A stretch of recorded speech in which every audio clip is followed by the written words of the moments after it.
Kashmir. The name itself often conjures images of breathtaking beauty, a land of serene lakes reflecting snow-capped peaks, of lush valleys shaped by ancient rivers, and vibrant gardens alive with color. Its people are known for warmth, hospitality, and quiet resilience. Life moves with the seasons, harsh winters to gentle springs, woven with the powerful nature around them. But on an ordinary morning, 20 years ago, that natural world revealed its terrifying power.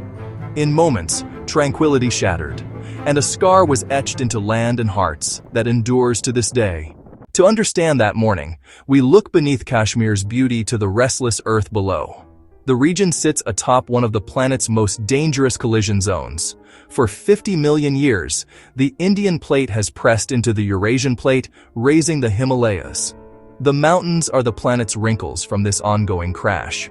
But the plates catch and lock. Pressure builds like a coiled spring over decades. When rocks can no longer hold, they break and slip, releasing energy as seismic waves. On October 8, 2005, the rupture roared to the surface as a magnitude 7.6 earthquake. Centered near Muzaffarabad, the shaking was felt across Pakistan, India, and even Afghanistan. Its relatively shallow depth delivered brutal force directly to mountain towns and villages. The same geology that sculpted Kashmir's beauty concealed a terrible power, unleashed in minutes. The clock had just struck 8:50 a.m., schools settling in, families preparing the day, Ramadan nearing its end. Then, a low rumble from the Earth's core became a deafening roar. Ground heaved, people were thrown off their feet, furniture and shelves emptied. Survivors said it felt like a ship in a hurricane. In seconds, entire blocks fell. Concrete fractured, floors pancaked, streets became canyons of rubble. Twisted metal and shattered concrete buried lives beneath a choking sky of dust.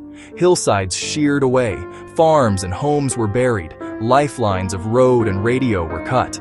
When shaking stopped, a terrible silence yielded to cries for help and desperate calls of names. In 90 seconds, tens of thousands perished. Hundreds of thousands were injured. Millions left homeless.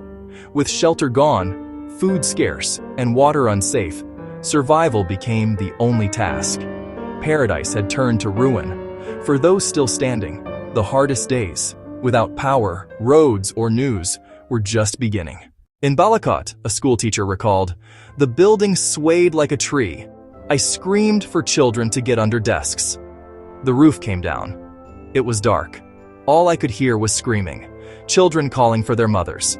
In Muzaffarabad, a father said, "We fell to the floor. The walls crumbled. A wall pinned my son's leg. He just looked at me. I'll never forget that look."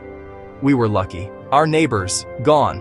A rescuer said, "We heard children, everywhere. No tools, only our hands. Who do you save first?" We dug until our hands bled. We saved some, and lost so many. A student survived over 30 hours beneath ruins. I screamed until my throat was raw, then I saved my energy. After an eternity, I heard voices. I banged metal. Someone heard me. When they pulled me into the light, it was like being born again.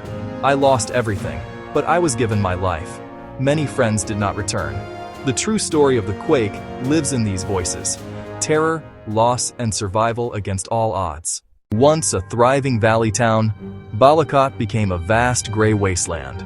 Almost nothing left standing. Sacred spires lay fallen. The main bridge twisted and shattered.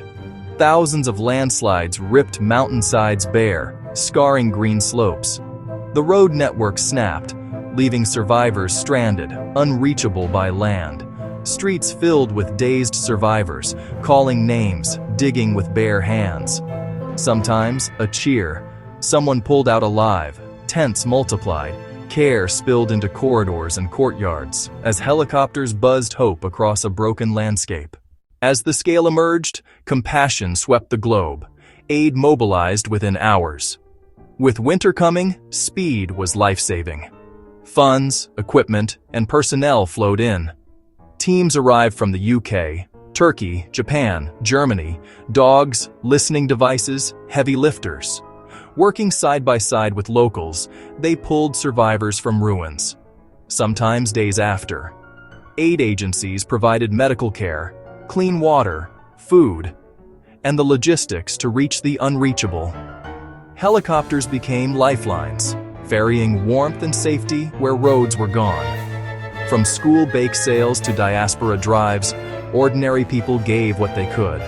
Even borders softened. Help and families crossed where lines once divided.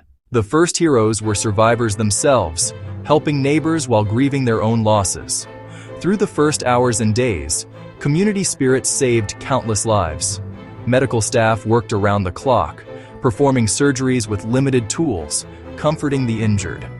Volunteers came from across Pakistan and beyond, distributing food and water, raising shelters, consoling children. Resilience showed in silent acts, care, courage, and service. The courage was steady and determined, thousands bringing life back from the ruins. After rescue came recovery. Transitional shelters offered warmth and stability through winter. Rebuilding focused on safer methods, reinforced concrete, steel frames, lighter materials. Schools became symbols of healing, safe designs, sunlight, and learning restored.